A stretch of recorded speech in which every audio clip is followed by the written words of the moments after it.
Hey guys, I'm Shraddha Singh and welcome in Sunbeams education time.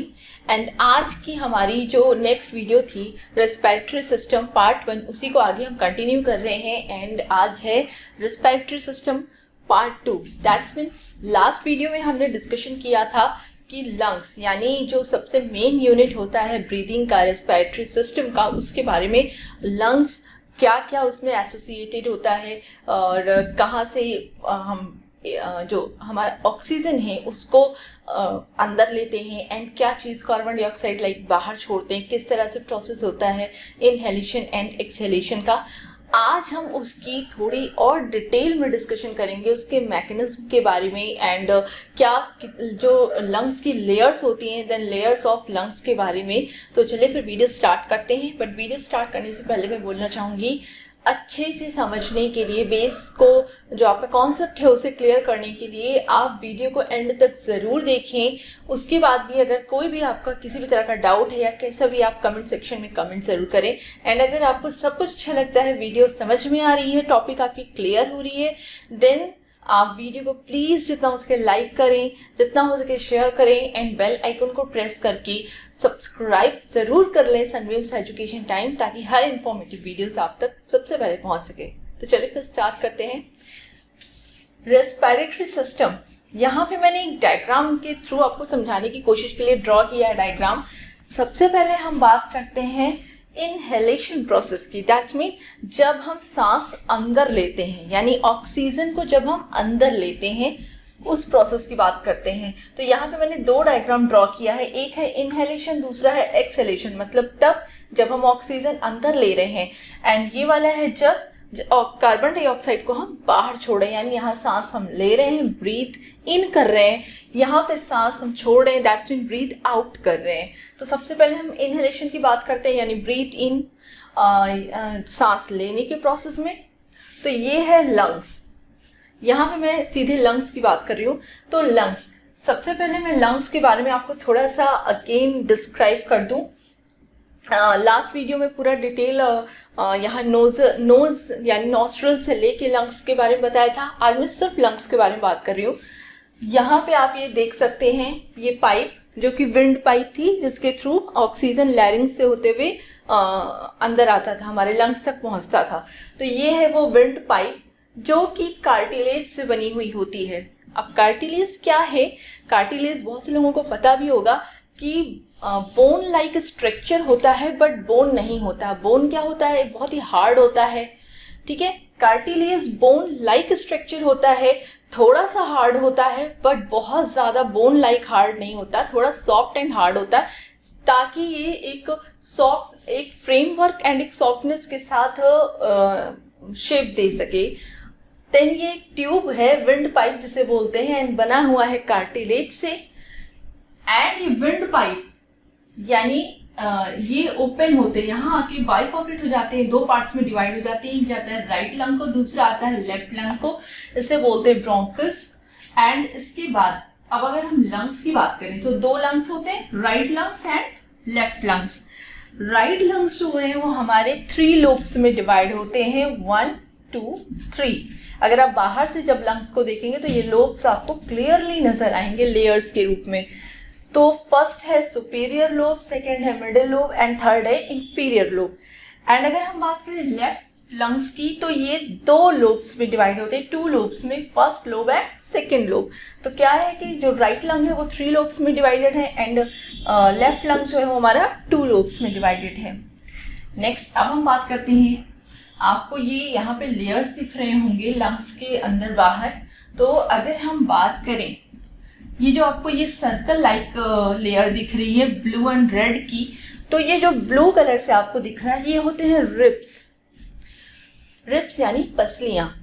क्या होता है कि हमारा जो लंग्स है बहुत ही सॉफ्ट होता है, लाइक हार्ट।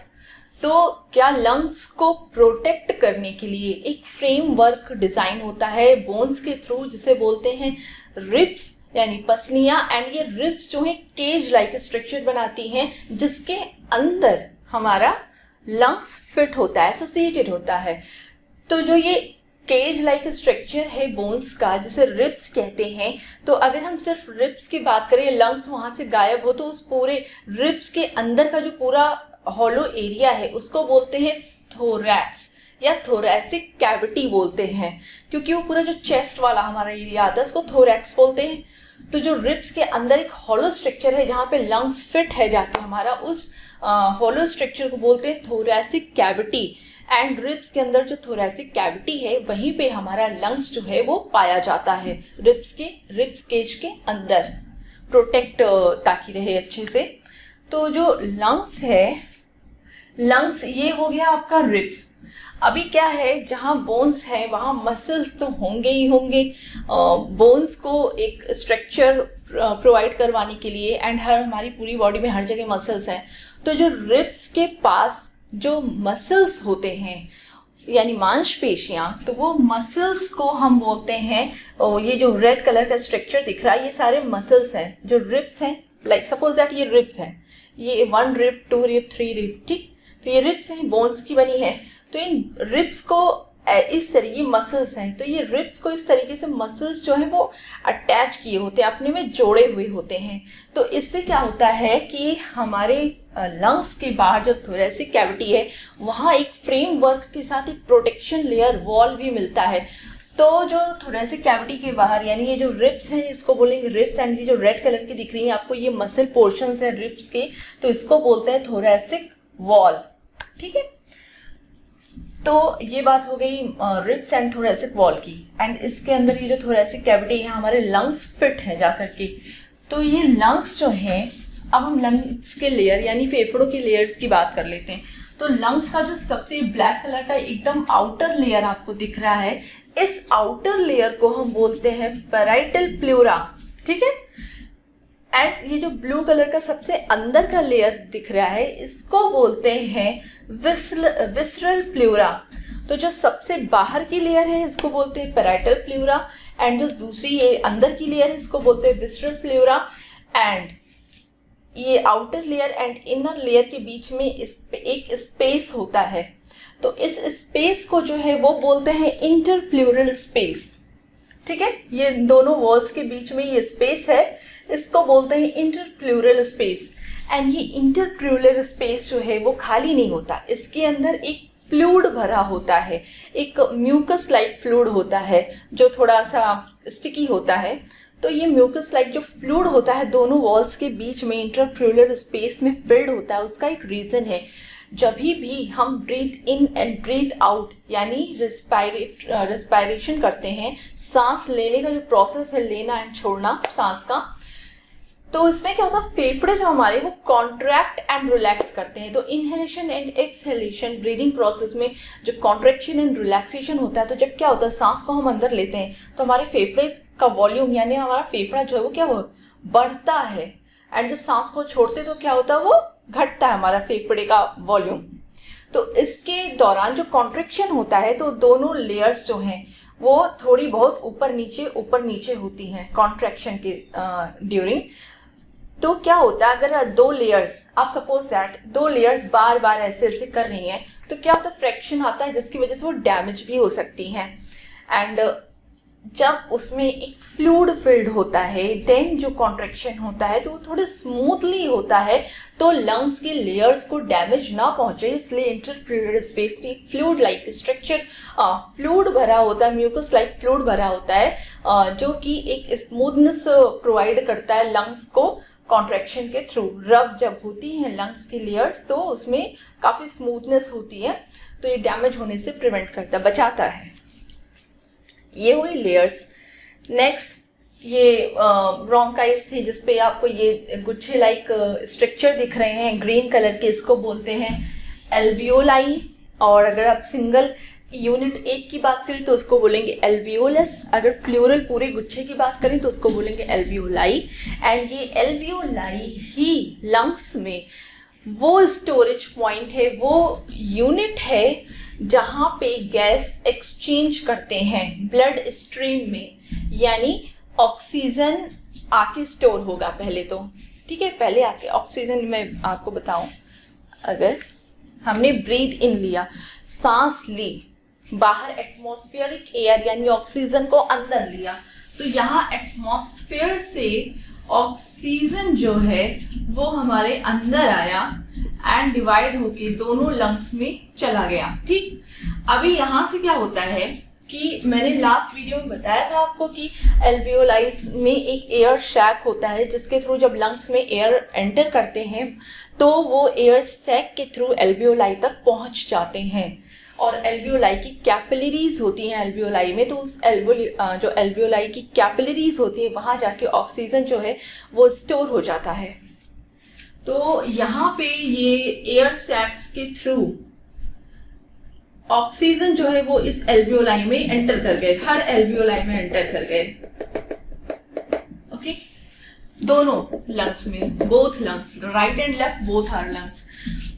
अभी क्या होता है, जो ऑक्सीजन एंटर करके एल्वियोलाई तक पहुंचा एंड एल्वियोलाई की कैपिलरीज में जाके स्टोर हो गया, देन यहाँ पे क्या होते हैं, जो ब्लड वेन्स एंड आर्टरीज होते हैं उसकी पूरी एक नेटवर्क जाल फैली होती है, जिसको बोलते हैं pulmonary vein and pulmonary artery. And ये पल्मोनरी जो वर्ड है यानी पल्मोनरी वेन एंड आर्टरीज का, वो सिर्फ लंग्स वाले एरिया में पाए जाते हैं।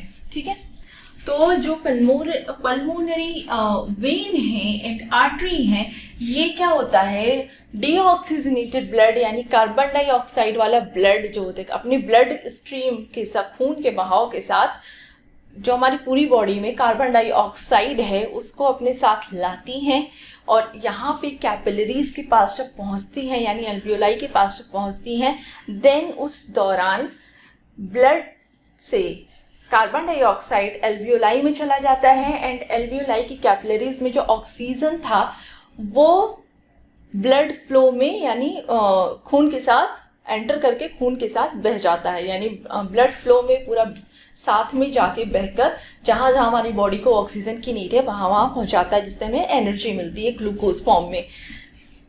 देन अभी इसलिए हम बोल सकते हैं एल्वियोलाई जो है वो एक गैस एक्सचेंज का साइट है जहाँ पे कार्बन डाइऑक्साइड एंड ऑक्सीजन आपस में ब्लड फ्लो में बदलते हैं, यानी कार्बन डाइऑक्साइड लंग्स में आता है एंड लंग्स में बाहर से एटमॉस्फेयर से आया हुआ ऑक्सीजन ब्लड स्ट्रीम में चला जाता है। तो ये मेन यूनिट है एल्वियोलाई, जिसका वर्क है जहाँ पे ऑक्सीजन आपका स्टोर होता है एंड गैस एक्सचेंज का साइट भी एल्वियोलाई है जहाँ पे गैसेस आपस में एक्सचेंज होती हैं। तो ये क्या होता है, ये तो प्रोसेस मैंने बताया। अभी क्या होता है, जब ऑक्सीजन यानी एटमॉस्फेयर अंदर आया, लंग्स में एंटर कर गया, तो क्या होता है, एक थे बॉयलिस लॉ बोलते हैं, एक साइंटिस्ट थे जिन्होंने एक एटमॉस्फेयर प्रेशर, जो रेस्पिरेशन में जो प्रेशर एंड वॉल्यूम का रिलेशनशिप होता है उसको उन्होंने प्रेजेंट किया था एक ग्राफ के थ्रू सन 1662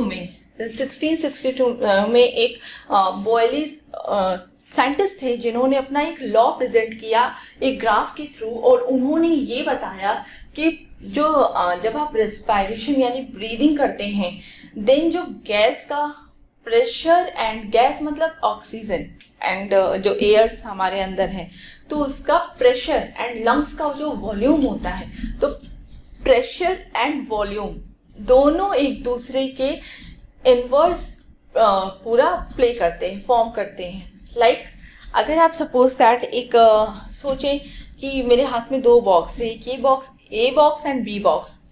अभी क्या है, सेम 1 लीटर अगर हम बात करें तो 1 लीटर हवा ए बॉक्स में है, लेकिन वो बॉक्स जो है छोटा है एंड बी बॉक्स जो है वो थोड़ा बड़ा है एंड सेम 1 लीटर हवा इसमें भी है, दोनों में, बट साइज छोटी है एंड इसकी साइज बड़ी है बी की। अगर दोनों को हम एक साथ छोड़ेंगे, ओपन करेंगे, तो क्या है, किसका ढक्कन, अगर आप बात करें तो किसका ढक्कन ज़्यादा तेज से ऊपर उछाल फेंकेगा, ए का। इसलिए क्योंकि ए जो बॉक्स है उसकी साइज जो है, वॉल्यूम जो है वो कम है, एंड जो इसके अंदर 1 लीटर एयर है वो काफ़ी प्रेशर में है, एंड यहाँ पे जो बी वाला है उसमें भी 1 लीटर सेम हवा की क्वांटिटी है एयर की, बट क्योंकि वो बॉक्स थोड़ा बड़ा है, उसका वॉल्यूम ज़्यादा है, तो वहाँ प्रेशर थोड़ा कम है। तो जहाँ पे वॉल्यूम ज़्यादा होगा वहाँ एयर प्रेशर कम होगा, एंड जहाँ पे वॉल्यूम कम होगा वहाँ एयर प्रेशर जो है वो ज़्यादा होगा। तो सेम चीज़ यहाँ पे फॉलो करती है, और इन्होंने बॉयल्स लॉ में यही बताया जा रहा है कि जहाँ पे प्रेशर कम होगा, प्रेशर कहाँ का प्रेशर, लंग्स में जो प्रेजेंट एयर है उसका प्रेशर, जो बाहर से हवा आ रही है, बाहर से एयर आ रहा है, उस प्रेशर की बात यहाँ नहीं हो रही है। बात हो रही है लंग्स के वॉल्यूम की, एंड लंग्स में जो पहले से प्रेजेंट एयर है उसके प्रेशर की बात हो रही है। तो क्या होता है, जब ऑक्सीजन हम सांस लेते हैं तो हमारा फेफड़ा क्या है, फूलता है, यानी हमारे फेफड़े की, लंग्स की वॉल्यूम क्या है, बढ़ती है। तो जब भी वॉल्यूम बढ़ती है, कब बढ़ती है, जब हमारे अंदर का एयर, जब ये जगह यहाँ है, ठीक है, आपने देखा होगा कि, और उसमें अगर सपोज दैट ये लंग्स है, यहाँ पे ये एयर है, अभी इस लेवल तक एयर है, अब यही लंग्स जब एक्सपेंड करेगा यानी बढ़ेगा तो ये लेवल, ये वाटर लेवल क्या है, वाटर लेवल जो है वो कम हो जाएगा। क्यों? क्योंकि यहाँ का जो जगह है वो बढ़ गया है। तो सेम चीज होती है, जब हम अंदर ऑक्सीजन लेते हैं तो लंग्स हमारा क्या है, फैलता है ताकि ऑक्सीजन अंदर आ सके लंग्स में, देन यहाँ ये बड़ा हो जाता है साइज में अपने, एंड उसके बाद जो यहाँ पे प्रेजेंट एयर है उसका लेवल कम हो जाता है, प्रेशर कम हो जाता है। तो क्योंकि यहाँ वॉल्यूम बढ़ा है और प्रेशर कम हुआ है, देन जब यहाँ पे वॉल्यूम बढ़ेगा एंड एयर प्रेशर कम होगा, वॉल्यूम बढ़ेगा एंड एयर प्रेशर, लंग्स का एयर प्रेशर कम होगा, देन जो यहाँ पे एटमॉस्फेरिक प्रेशर आ रहा है, एयर प्रेशर यानी ऑक्सीजन, यहाँ का प्रेशर भी इंक्रीज करेगा। क्यों? क्योंकि यहाँ पे वॉल्यूम बढ़ा है, प्रेशर कम हुआ, वॉल्यूम बढ़ा, देन यहाँ पे जो ऑक्सीजन आ रहा है वो फुल प्रेशर के साथ आएगा हमारे लंग्स में, ठीक है। और ये एरिया जो है वो है डायाफ्रेगम बोलते हैं इसको। डायाफ्रेगम क्या होता है, जो थोरेसिक कैविटी है, रिब्स के नीचे एक मसल लाइक स्ट्रक्चर होता है, एंड इसके नीचे यहाँ पे हमारे सारे जो एलिमेंट्री कैनाल के यानी lungs and liver and stomach and intestine जो है वो सारे एसोसिएटेड होते हैं, और यहाँ डायाफ्रेगम के नीचे हमारा पूरा डाइजेस्टिव सिस्टम होता है, एंड डायाफ्रेगम के ऊपर पूरा रेस्पिरेटरी सिस्टम होता है। तो ये डायाफ्रेगम है, एंड ये भी जब ब्रीदिंग होती है देन ये भी कॉन्ट्रैक्शन एंड रिलैक्सेशन प्रोसेस में पूरा इंपॉर्टेंट रोल प्ले करता है। तो क्या होता है, जब ऑक्सीजन आता है फुल प्रेशर के साथ, यहाँ पे लंग्स का वॉल्यूम बढ़ जाता है, डायाफ्रेगम की साइज भी इंक्रीज कर जाती है, लंग्स की साइज इंक्रीज कर जाती है, जिससे इसका वॉल्यूम बढ़ता है, एंड जो यहाँ प्रेजेंट प्रेशर है वो कम हो जाता है, ठीक है। सेम चीज जब एक्सहेलेशन में देखते हैं, तो जो यहाँ इनहेलेशन में सब कुछ हो रहा है उसका जस्ट रिवर्स हो जाता है एक्सहेलेशन में। एक्सहेलेशन में क्या होता है, अभी हम सांस ले रहे थे तो हमने क्या, लंग्स की साइज को इंक्रीज किया, वॉल्यूम क्या हुआ, बढ़ गया, एंड एयर प्रेशर कम हो गया। यहाँ पे क्या है, हम कार्बन डाइऑक्साइड जो है वो बाहर छोड़ रहे हैं, यानी जो यहाँ का एयर है उसको हम बाहर निकाल रहे हैं। तो क्या अभी यहाँ पे क्या कॉन्ट्रैक्शन हो रहा था, ठीक है, से आया, अभी क्या ये एयर जो है वो बाहर जा रहा है यहाँ से, कार्बन डाइऑक्साइड, तो यहाँ जो एयर प्रेशर है वो बढ़ जाता है, फुल प्रेशर के साथ निकलता है। क्यों? क्योंकि जो लंग्स की साइज है वो डिक्रीज होती है, धीरे धीरे रिलैक्स्ड पोजीशन में आ रही होती है। तो जब वो रिलैक्स्ड पोजीशन में आती है अपने पहले वाली पोजीशन में, तो लंग्स ओरिजिनल साइज में अपने आ जाते हैं, उसकी साइज जो है, वॉल्यूम जो है वो कम हो जाता है, साइज डिक्रीज घट जाती है, जिसकी वजह से यहाँ जो एयर प्रेशर कम हुआ था वो फिर से पूरे लंग्स में भर जाता है, एंड फुल प्रेशर के साथ यहाँ से आपका दोनों लंग्स से कार्बन डाइऑक्साइड गैस जो है वो बाहर चला जाता है। तो क्योंकि यहाँ पे जो वॉल्यूम है वो आपका घट गया एंड यहाँ का जो एयर प्रेशर है वो बढ़ गया, ठीक। तो ये यहाँ का जो प्रेशर है एयर वो फुल प्रेशर के साथ बाहर जाता है। तो जब ये फुल प्रेशर अंदर से बाहर को लग रहा है तो बाहर से जो आने वाली हवा है उस टाइम पर वो घट जाती है, ठीक है। यहाँ पे क्या हुआ कि जो बाहर से हवा आ रही है यानी ऑक्सीजन जो अंदर आ रहा है वो फुल प्रेशर के साथ आ रहा है, तो यहाँ का प्रेशर हाई है। वॉल्यूम यहाँ लंग्स जो हैं वो अपनी साइज में बड़े हो गए हैं अपनी साइज से, तो वहाँ यहाँ का वॉल्यूम हाई हो गया है। एंड क्योंकि यहाँ लंग्स हमारे बढ़ गए हैं तो उसका जो एयर प्रेशर पहले से जो एयर अंदर है उसका प्रेशर डाउन हो जाता है, कम हो जाता है। जस्ट अपोजिट एक्सेलेशन में यानी सांस छोड़ने के टाइम पे क्या होता है, ये वापस अपने सेम पोजीशन पे रिलैक्स्ड पोजीशन पे आ जाते हैं, जिसकी वजह से लंग्स डिक्रीज कर जाते हैं साइज में, इसका वॉल्यूम घट जाता है। तो यहाँ का जो एयर है वो उसका प्रेशर फुल हो जाता है हाई, और फुल प्रेशर के साथ बाहर जाता है कार्बन डाइऑक्साइड। क्योंकि फुल प्रेशर के साथ बाहर गया है और यहाँ अंदर का गैस लंग्स के, तो जो बाहर एटमॉस्फेरिक गैस है यानी ऑक्सीजन उसका प्रेशर जो है वो डाउन हो जाता है, थोड़ा कम हो जाता है। यही चीज इन्होंने अपने लॉ में समझाने की कोशिश की थी। इनिशियल एयर क्या होता है, जब हम ऑक्सीजन को ले रहे हैं यानी इनहेलेशन कर रहे हैं, ब्रीथ इन कर रहे हैं, देन उस टाइम पे क्या होता है कि हमारा जो एयर प्रेशर है, एयर प्रेशर यानी लंग्स का एयर प्रेशर वो डाउन हो जाता है एंड लंग्स का वॉल्यूम वो डिक्रीज हो जाता है। जस्ट अपोजिट फाइनल एयर यानी एक्सहेलेशन में क्या होता है, हमारा जो लंग्स का एयर प्रेशर है वो इंक्रीज कर जाता है, बढ़ जाता है, एंड यहाँ जो लंग्स का वॉल्यूम है वो घट जाता है। तो ये इनका इनवर्स रिलेशनशिप था pressure and gas pressure and volume को ले करके, ये इन्होंने समझाया था। तो होप सो आपको भी समझ में आया होगा कि क्या प्रोसेस होती है, कहाँ होती है। वो तो मैंने आपको बताया था कैसे होती है कि नोस्ट्रल से हम सांस एटमॉस्फेरिक एयर यानी ऑक्सीजन को अंदर लेते हैं, बहुत सा फेरिंग्स में, फेरिंग्स के बाद यहाँ एक एपिग्लॉटिस फ्लैप लाइक स्ट्रक्चर होता है जो कि सिर्फ हवा को अंदर जाने देता है लैरिंग्स के थ्रू विंड पाइप में। विंड पाइप के बाद ब्रोंकस जिसे बोलते हैं वो इधर लेफ्ट एंड राइट लंग्स में डिवाइडेड होता है। लेफ्ट एंड राइट लंग्स में ऑक्सीजन आता है, एल्वियोलाई में पहुंचता है, and alveoli he oxygen storing and gas exchanging site है जहाँ पे गैसेस आपस में अदला बदली करते हैं, एक्सचेंज होते हैं। ब्लड फ्लो में ऑक्सीजन चला जाता है and carbon dioxide blood flow से एल्वियोलाई में चला आता है। उसके बाद क्या होता है, एल्वियोलाई से होते हुए जस्ट रिवर्स पोजीशन में कार्बन डाइऑक्साइड बाहर निकल जाता है। जब यहाँ एक्सपेंड हो रहा है, जब यहाँ पे लंग्स की साइज बड़ी हो रही है, डायफ्रागम भी कॉन्ट्रैक्ट करके बड़ा हो रहा है, जब यहाँ पे कार्बन डाइऑक्साइड बाहर जा रहा है, लंग्स अपने रिलैक्स्ड पोजीशन पे आ रहा है यानी अपने नॉर्मल पोजीशन पे आ गया रिलैक्स होके, देन डायफ्रागम का साइज भी रिलैक्स हो जाता है, ठीक है। तो ये तो प्रोसेस था एंड ये सेक्शन वगैरह हो गया। अब यहाँ पे ब्रीदिंग के भी कुछ टाइप्स होते हैं, अलग अलग टाइप्स होते हैं। लाइक एक नॉर्मल ब्रीदिंग होती है जो हर कोई लेता है हर टाइम पे, आराम से ब्रीद इन करना, आराम से ब्रीद आउट करना, ठीक।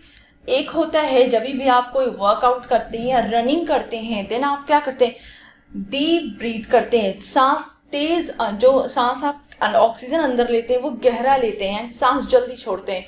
सांस लेते गहरा है और छोड़ते जल्दी जल्दी हैं। नेक्स्ट एक ब्रीथ टाइप की ब्रीदिंग होती है जब आपको बहुत ज़्यादा आप जैसे लाइक रैपिड ब्रीदिंग होती है, तुरंत सांस लेना तुरंत सांस छोड़ना, छोटी छोटी टाइम होती है ब्रीदिंग की, वो तो इन सब का एक नाम होता है। तो उसके बारे में हम बात कर लेते हैं कि यहाँ पे 4 टाइप ऑफ ब्रीदिंग बताया गया है। Breathing mode is 4 type of breathing mode, तो उनके बारे में भी हम बात कर लेते हैं, थोड़ी देर देख लेते हैं। तो ये 4 मोड्स होते हैं ब्रीदिंग के, 4 तरह से हम सांस लेते हैं। फर्स्ट है यूनिया ब्रीदिंग। यूनिया ब्रीदिंग में क्या होता है, नॉर्मल ब्रीदिंग, हम नॉर्मली सांस ले रहे हैं, नॉर्मली सांस छोड़ रहे हैं। इनहेलेशन एंड एक्सहेलेशन जो है वो आपका नॉर्मल टाइम पे नॉर्मल तरीके से हो रहा है। नेक्स्ट है आपका डायाफ्रैगमेटिक ब्रीदिंग। ब्रीदिंग मतलब इससे रिलेटेड है। जब हमारा डायाफ्रागम जो है वो कॉन्ट्रैक्ट करता है, जैसे डीप ब्रीदिंग भी बोलते हैं, कॉन्ट्रैक्ट करता है, देन जो ब्रीदिंग होती है उसको बोलते हैं डायाफ्रेगमेटिक ब्रीदिंग। डायाफ्रेगमेटिक ब्रीदिंग में होता क्या है, जब डायाफ्रागम कॉन्ट्रैक्ट करता है, डीप ब्रीदिंग, जब आप गहरी सांस लेते हैं एंड उसको नॉर्मली गहरी सांस लेके गहरी सांस छोड़ते हैं, लाइक आप जब भी प्राणायाम वगैरह कर रहे होते हैं देन आप देखते होंगे कि आप गहरी सांस लेते हैं, गहरी सांस छोड़ते हैं, लंबी लंबी सांसें, वो ब्रीदिंग होती है डायाफ्रेगमेटिक ब्रीदिंग। नेक्स्ट है कोस्टल ब्रीदिंग। कोस्टल ब्रीदिंग जो है उसमें इंटरकोस्टल जो है वो कॉन्ट्रैक्ट करते हैं, देन जो ब्रीदिंग होती है कोस्टल ब्रीदिंग होती है। अभी इंटरकोस्टल क्या चीज़ है? इंटरकोस्टल, ये जो रिब्स आपके दिख रहे हैं, तो रिब्स के बीच में जो रेड वाला पोर्शन है यानी जो मसल्स है, ये है रिब्स, एंड रिब्स के बीच में जो ये मसल्स हैं, इन मसल्स को बोलते हैं इंटरकोस्टल, इसको बोलते हैं इंटरकोस्टल स्पेस, यानी दो रिब्स के बीच का जो स्पेस है उसे बोलते हैं इंटरकोस्टल स्पेस, एंड इसमें जो मसल्स होते हैं इसको बोलते हैं इंटरकोस्टल मसल। तो जो इंटरकोस्टल मसल्स जो कॉन्ट्रैक्ट करते हैं ऐसे, देन जो ब्रीदिंग होती है उसको बोलते हैं कोस्टल ब्रीदिंग। नेक्स्ट है हाइपरनिया ब्रीदिंग। हाइपरनिया ब्रीदिंग क्या होता है? जब भी आप रैपिड ब्रीदिंग कर रहे होते हैं, रैपिड ब्रीदिंग मीन्स तुरंत सांस, इस टाइप की जो ब्रीदिंग होती है, लाइक आप कभी भी एक्सरसाइज करते हैं, वर्कआउट करते हैं, रनिंग करते हैं, फास्ट रनिंग, तो जो आपकी जो सांस लेने की टाइमिंग होती है वो छोटी छोटी हो जाती है, तुरंत आप सांस लेते छोड़ते हैं, उसको बोलते हैं हाइपरनिया ब्रीदिंग। या तो ये नॉर्मली ही होता है, आप वर्कआउट कर रहे हैं, फास्ट रनिंग कर रहे हैं उसके बाद, या तो फिर ये एबनॉर्मल तब हो जाता है जब आप नॉर्मली ऐसे रैपिड ब्रीदिंग करते हैं, इसका मतलब आपको कोई ब्रीदिंग डिसऑर्डर है, या तो फिर आपको सफोकेशन हो रही है, या तो फिर कुछ ना कुछ आपका एबनॉर्मल है बॉडी में, देन आप हाइपरनिया ब्रीदिंग करते हैं। और नॉर्मल कब है? जब आप कोई हैवी वर्कआउट कर रहे हैं, देन आपकी जो रैपिड ब्रीदिंग होती है उसको हाइपरनिया नॉर्मल ब्रीदिंग बोलते हैं। ठीक है, तो ये 4 मोड्स हैं, इस 4 तरह की ब्रीदिंग होती है हमारे ह्यूमन बॉडी में।